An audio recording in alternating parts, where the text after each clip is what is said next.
We do not kneel to quiet paper empires. The first broadcast crackled like frost along the hull.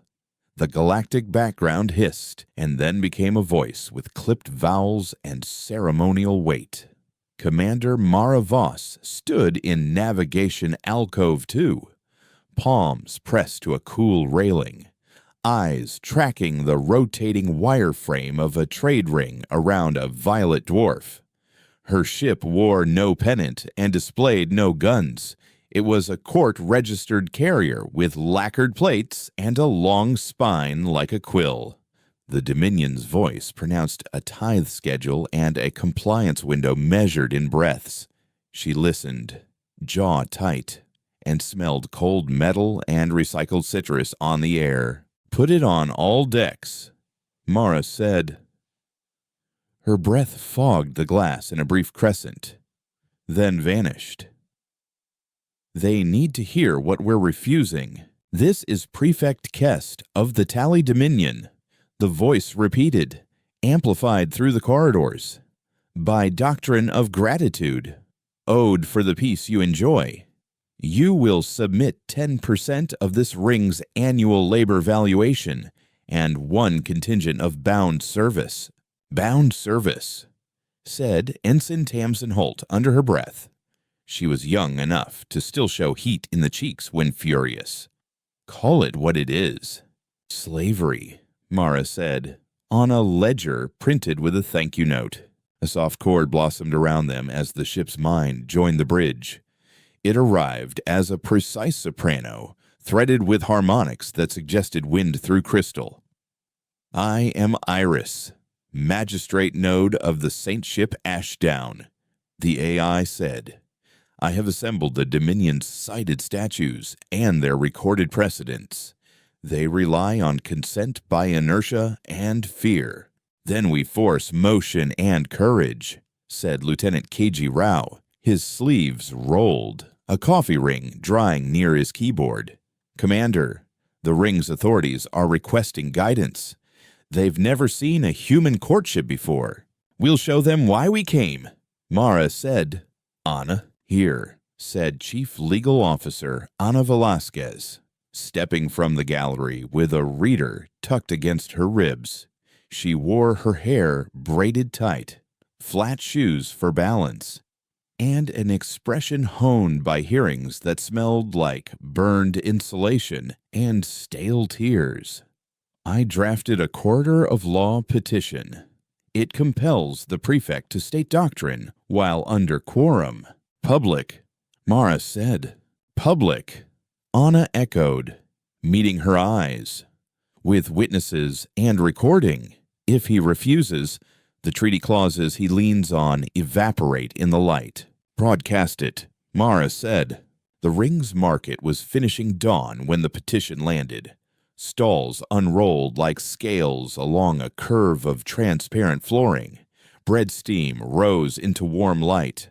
A greengrocer, third generation, touched the scanner by habit and frowned at the red line that said, "Levy pending." A shuttle mechanic wiped sealant from his fingers and listened to the open band as the words "corridor of law" reached his ears. A girl with a pale scarf tugged her mother's sleeve and asked why the music changed. Before a set piece, the ordinary world breathed and worried, and people counted quiet costs. "Power to witness," the greengrocer muttered, because his mother had taught him to say it like a grace. The prefect answered in the time it takes machinery to spin up.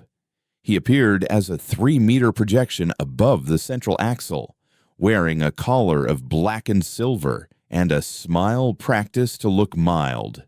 Geld light made his eyes bright and his teeth dull. "You compel a corridor," Kess said. "Human custom. We acknowledge the novelty." Ana stepped forward on Ashdown's bridge and spoke into a mic that smelled faintly of oil. "Prefect Kest, we ask you to speak the gratitude doctrine aloud in the hearing of those it binds." She said, "State its purpose and its cost. You are afforded the dignity of precision." Kest dipped his head. We receive a tithe so that all may benefit from the infrastructure the Dominion maintains. We request service so that the remoter rings participate in defense. Gratitude is the grease on the axles of civilization. Show them the collars, Mara said softly. The projection shifted at Iris's cue. Collars, simple as hand tools, sat in a row on a table somewhere off-screen. The finishing was rough. The interior was clean. Each had a filed number and a bright seal. KG swallowed. Commander, I've got yard frequencies lighting up, he said. Some are cheering us. Some are telling us to leave. Fear is loud. Make courage louder, Mara said. Anna's voice carried like a bright line. Prefect Kest. The corridor requires the tangent of harm. How do the collars operate? They prevent default, Kest said, smooth, almost bored. They ensure participation. A collar dampens voluntary impulse for duties avoided. It weights the balance. It is corrective dignity. They hurt, Tamsin whispered, hands flat on her console. They erase consent, Mira said. Let the witness quorum see the receipts, Iris said. A lattice of numbers threaded into the air. Credits owed, counted breaths, blood indices, labor matching ratio. Along the edges, you could hear the hum of the projector's cooling fans and the distant soft thuds of docking ferries. The smell of yeasty bread mingled with the sharper tang of heated plastic from a stall where cheap toys were printed all day until the filament smoked. The Dominion's method thrives on silence, Anna said. Our method thrives on speech. The prefect smiled. Speak. Then, I have stated the doctrine. If you obstruct the tithe, you obstruct safety. We will enforce the invoice. Anna inclined her head, a movement like a blade sliding home. Thank you for placing it on the record. We name things so our hands remember their weight.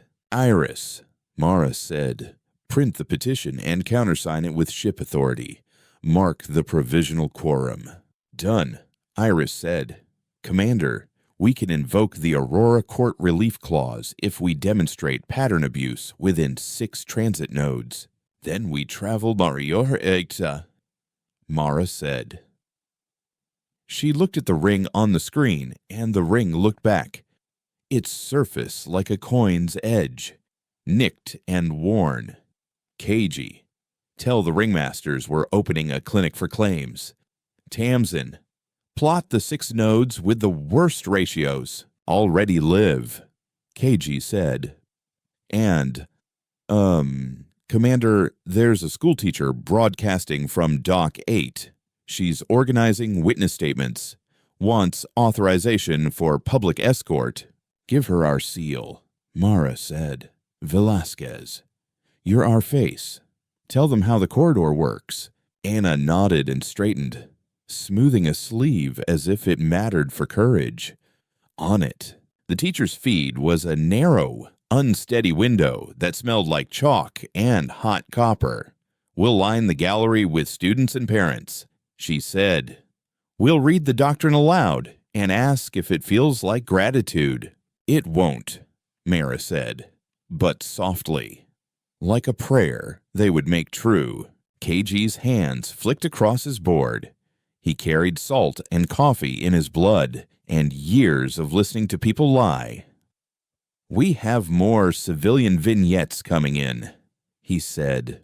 A baker with 3 sons. A medic whose ident was pulled last cycle. A dock loader who says the collar shocks differently in the cold. Write their names, Mara said. Always, KG said, and the word had a taste, like metal and oath. Your name is a claim no empire can invoice. They came to the first node at an hour the station lights called evening.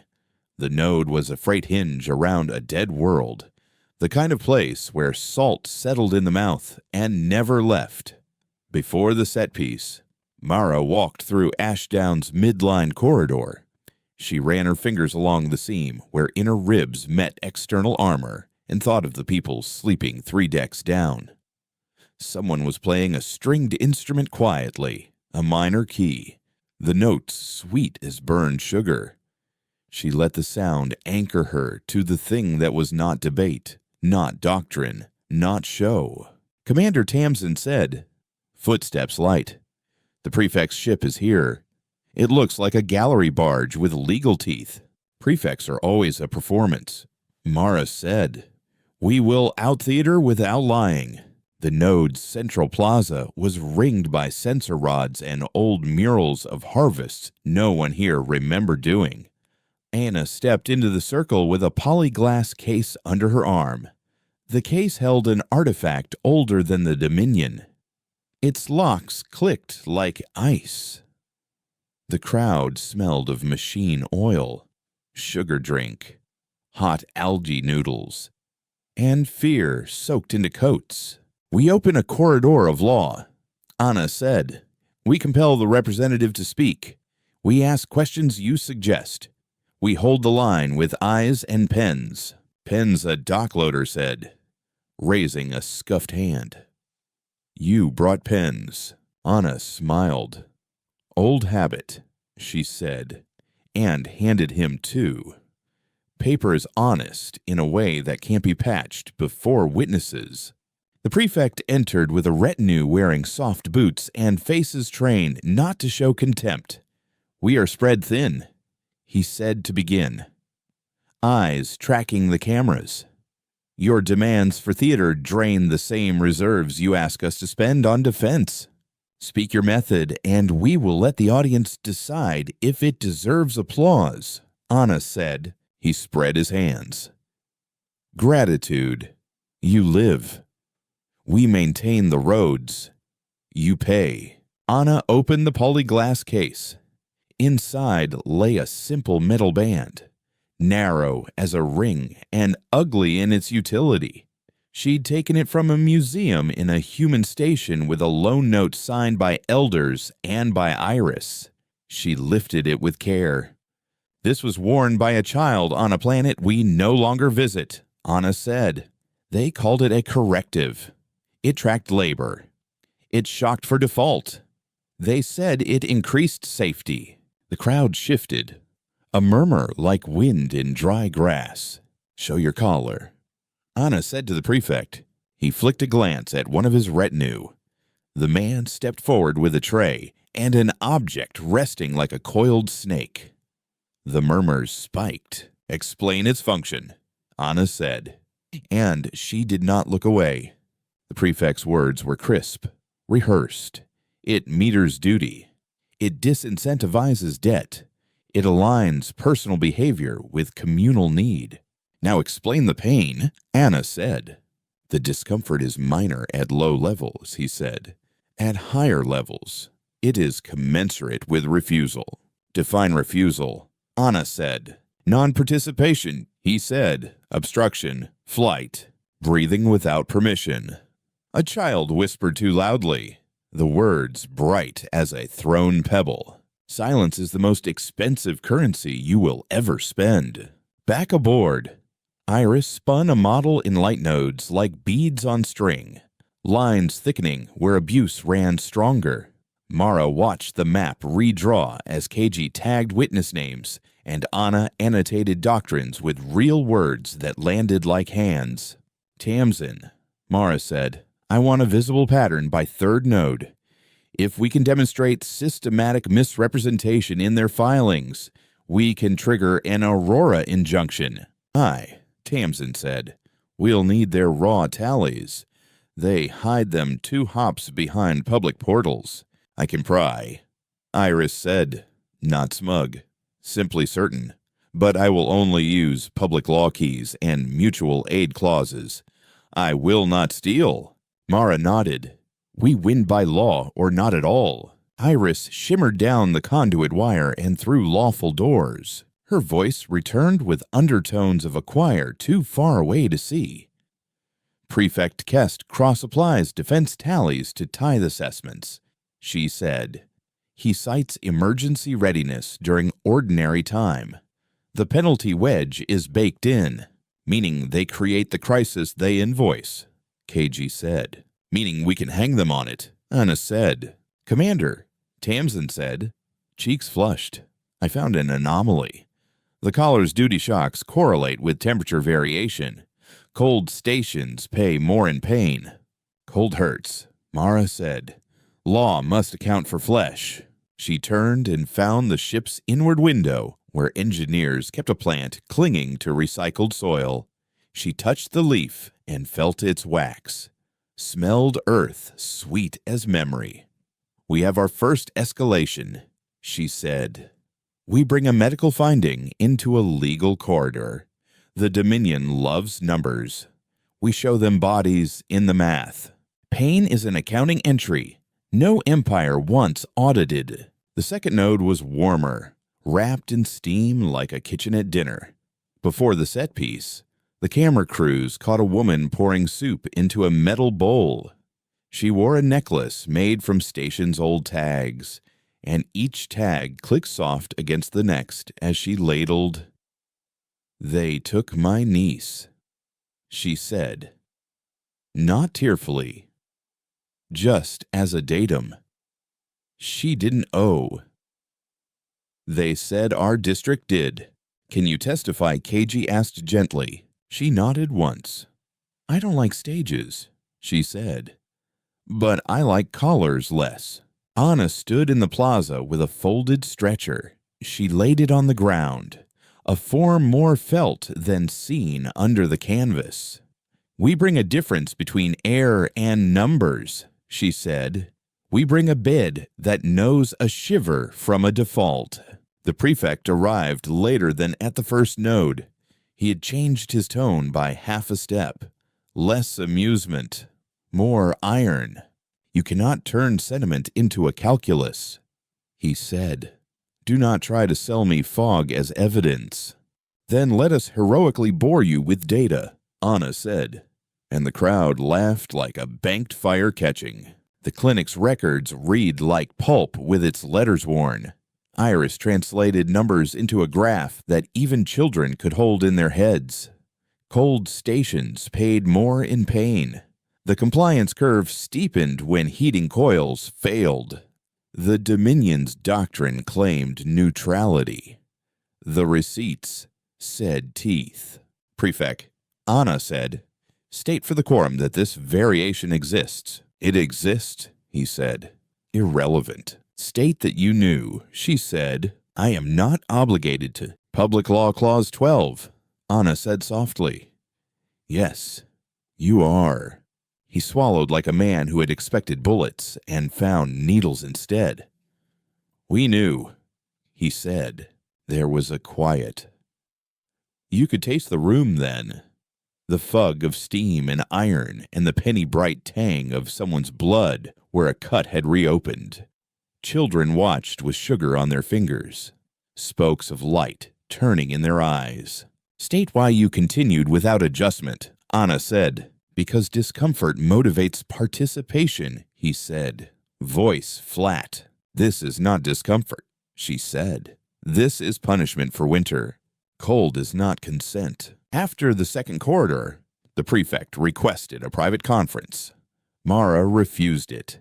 She kept every word on the floor with the ring's masters and the greengrocer who had looked up from his till, and the mechanic whose knuckles were still stained red-brown with oxidized sealant. The Dominion claims you are destabilizing revenue flow, Kest said. Smile polished again. Your theater has a cost. So does the doctrine you sell, Mara said. Ours parades the cost where people can see. The ledger balances in the end, Kest said. Only if both sides are allowed columns, Anna said. Mara felt the ship hum like an animal that wanted to run. Tamsin's fingers danced restlessly, matching the rhythm. KG watched the prefect's eyes and wrote down when they shifted right.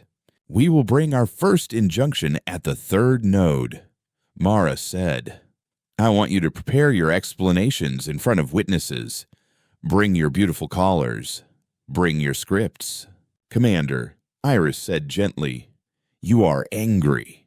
Yes, Mara said. Anger burns clean only if it is tended, Iris said. I know, Mara said, and her mouth tasted like old smoke. Hold the fire like an open book. Do not let it close. On the way to the third node, a quiet message reached Ashdown through a lawful relay. It came in a child's accent, careful and slow. Please tell the court my dad says he can work his debt off if he gets a second caller. The voice said, he says he is strong. He says if they take mine, he will give too. Tamsin made a sound in the throat, small and violent. KG closed his eyes. Anna put a hand on the polyglass case, her knuckles white. Mara breathed in and tasted tin and the ghost of cinnamon from someone's contraband tea. Iris, she said. Reply. Iris's voice was soft, the way snow is soft right before it breaks a branch. Record of witness received, she said. The court hears and will not forget. No child will be weighed twice to balance a doctrine. The third node was a refinery with flame stacks that made the air taste like pennies. Before the set piece, a row of workers leaned on a rail and watched the sky with skin reddened by heat. One of them held a lunch tin dented so the lid never quite closed. It smelled like pickled greens and old meat and surviving. Anna set the stretcher down again. We call this the ground, she said to the camera. You know it. You live on it. We will make the prefect's doctrine stand here with you. Kest arrived with more guards. Their boots were heavier. Their eyes had traction. This is not a court, he said. It is when the world watches and the petition holds. Anna said. The injunction, Mara said quietly to Iris. I file it now, Iris said. You could hear the faintest clicking like beads sliding on wire. Filed and stamped. Aurora Clause invoked. The court orders a halt to punishment shocks until doctrine review completes. The prefect looked almost delighted, a hunter happy to feel a real pull on the line. You cannot sustain this, he said. You will bleed respect. You will teach rebellion. We will teach process, Anna said, and then caught herself. And Mara saw her choose the word again. We will show process. Teaching is a loaded root, Iris murmured privately. Thanks, Anna whispered, and smoothed her jacket. The prefect's ship bloomed a blue-white pulse across the plaza's far edge. Iris hissed in their ears. They are pinging the callers regardless, she said. They are calling them maintenance pings. Anna lifted the metal band from the case and set it on the stretcher. Prefect Kest, she said, state under quorum that your maintenance pings do not cause pain. They do not, he said smoothly. The refinery workers didn't move, but the sound they made came from the stomach. It was rough salt and bile and sick recognition.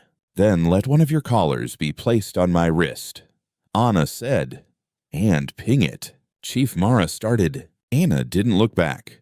One ping, she said, eyes on Kest. If it is no pain. He hesitated, calculating on his tongue. Refusal noted. Anna said, mild. He gestured. A guard stepped forward.